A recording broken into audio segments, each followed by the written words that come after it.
It's that wonderful time of year again.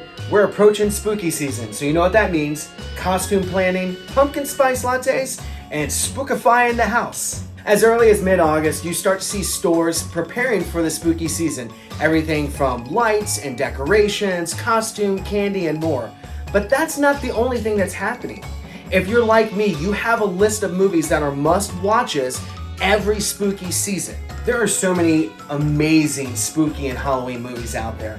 However, if you have children, that list grows a little bit smaller, and you end up watching the same things over and over. So here are 3 overlooked, family-friendly spooky movies.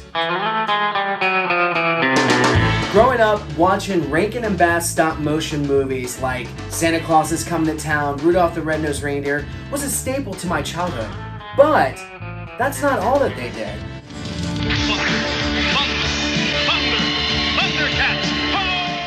Yep, that's right. They did Thundercats. But I'm not here to talk about Thundercats. I'm here to talk about the 1967 cult classic called Mad Monster Party.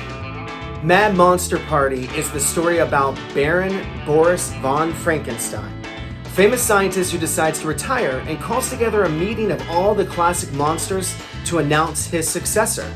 The guest list includes Dracula, the Wolfman, the Mummy, the Invisible Man, and other famous creatures.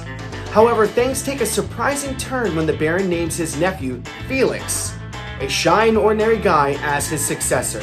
If you're a fan of classic horror and you like a little bit of comedy as well, add this to your watch list. It's fun, it's quirky, plus you have Boris Karloff voicing Frankenstein. You can't go wrong.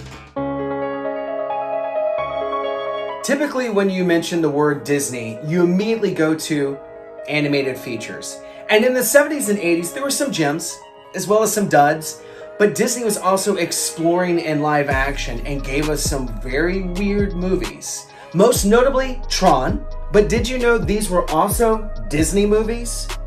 The Black Hole, Dragon Slayer. But there's one that stands out amongst these during that time period, and that is Something Wicked, This Way Comes.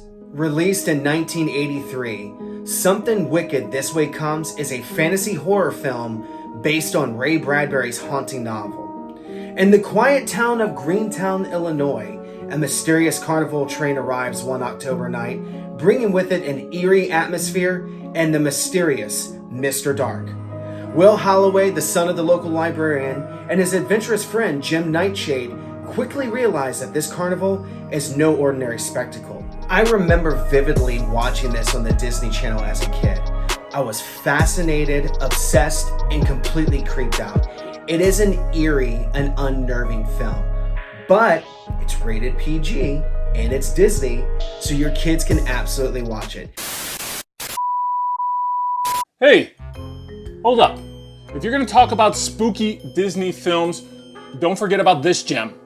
Return to Oz. That's right. It's a terrifying adaptation of L. Frank Baum's stories that replaces those creepy flying monkeys with a bizarre gang of freaks with wheels on their hands and on their feet. Plus there's a evil witch who has a gallery of screaming heads and a rock-like royal brought to life with some of the most frightening claymation I've ever experienced in any type of kids film, let alone Disney.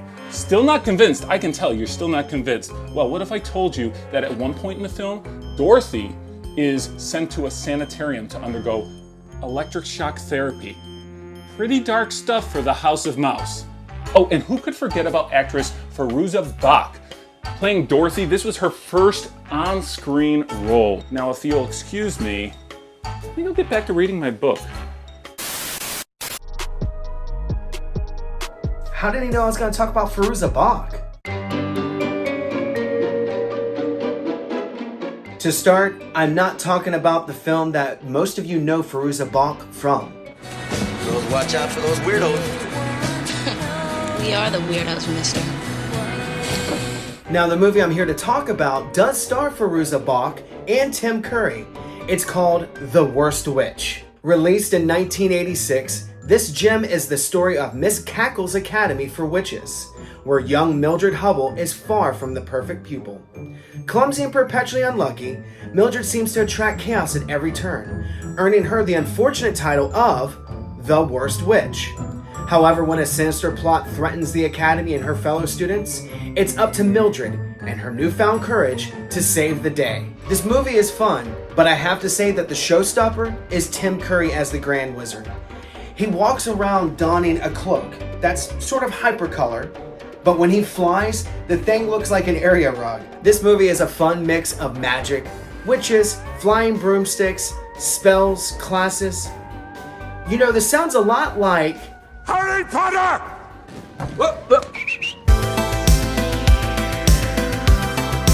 Thank you so much for watching. I truly appreciate it.